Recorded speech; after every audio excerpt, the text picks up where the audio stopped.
আসসালামু আলাইকুম। অনেক দিন ধরে পুকুরের দিকে আসা হয় নাই। ভারী বৃষ্টি হওয়ার কারণে, তাছাড়া মাঠের কাজ চলছিল।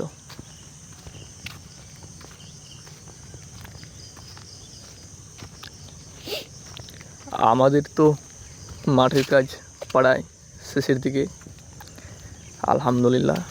কিন্তু যারা যারা মাঠের কাজ থেকে এখনও বেরিয়ে আসতে পারেন নাই, তাদের সমস্যা।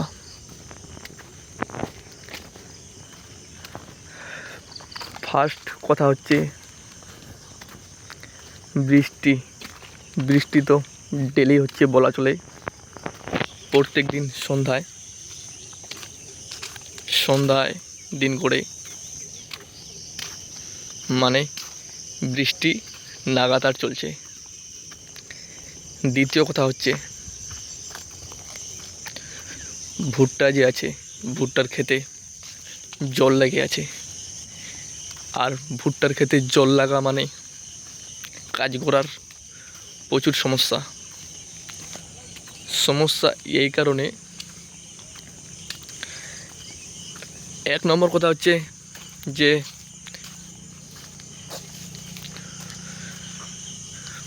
ভুট্টাগুলো রাখার মতো জায়গা নাই।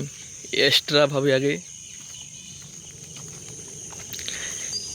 ভুট্টারই ডেটগুলো কাটতে হচ্ছে, তারপরে একটা জায়গা বানাতে হচ্ছে রাখার জন্য, তারপরে রাখা যাচ্ছে। যদি জল না থাকতো তাহলে তো কোনো কিছুই লাগতো না। তাছাড়া এবার গৃহস্থির অবস্থা খুব খারাপ। মনে হয় না যে এবার কারো প্রফিট হবে।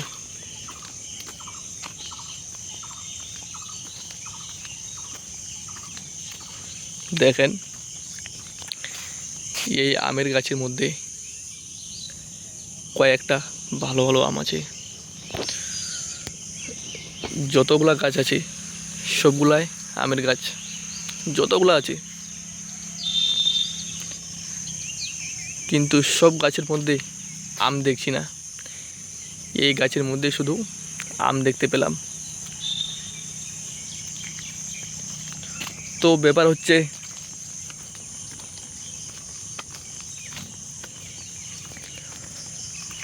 এইবার মনে হয় বেশি মানে কি, যেই পয়সাটা খরচ করেছে কৃষক, সেই পয়সাটাই আসবে না উঠে। ভুট্টা তো পরিষ্কার বলা চলে ভুট্টা হয়নি। যারা যারা সরিষার পরে পাট লাগাইছিল, পাট তো হবেই না, যা পেয়েছে সরিষা। পাট কী করে হবে? পাট তো এমনি জল কম লাগে। তাছাড়া এইবার যে বৃষ্টি, পাট বাড়ি জলে ভর্তি হয়ে আছে। পাটের কথা বাদ দাও, ভুট্টা তো বলা চলে 50% আসবে, 50 নাই, মানে খরচাগুলা আসতে পারে। দেখো ভাই,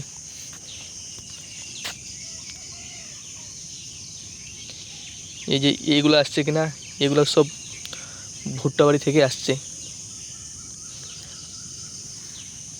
দেখতে পাচ্ছ একসাথে কতগুলা।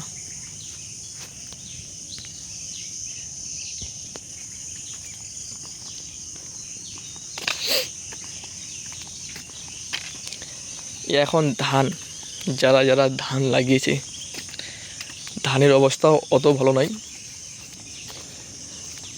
শিলাবৃষ্টি হয়েছিল কয়েকবার, আমার তো মনে হয় তার জন্যই ধানের অবস্থা এরকম ভালো না। ধান তো এমনি সব কিছু ঠিকঠাকই আছে।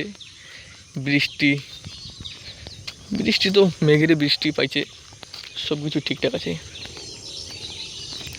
কিন্তু ধানের যেটা ফলন তো আসে নাই সেরকম। এমনি চেহারা সব কিছুই আছে, কিন্তু ফলন আসে নাই।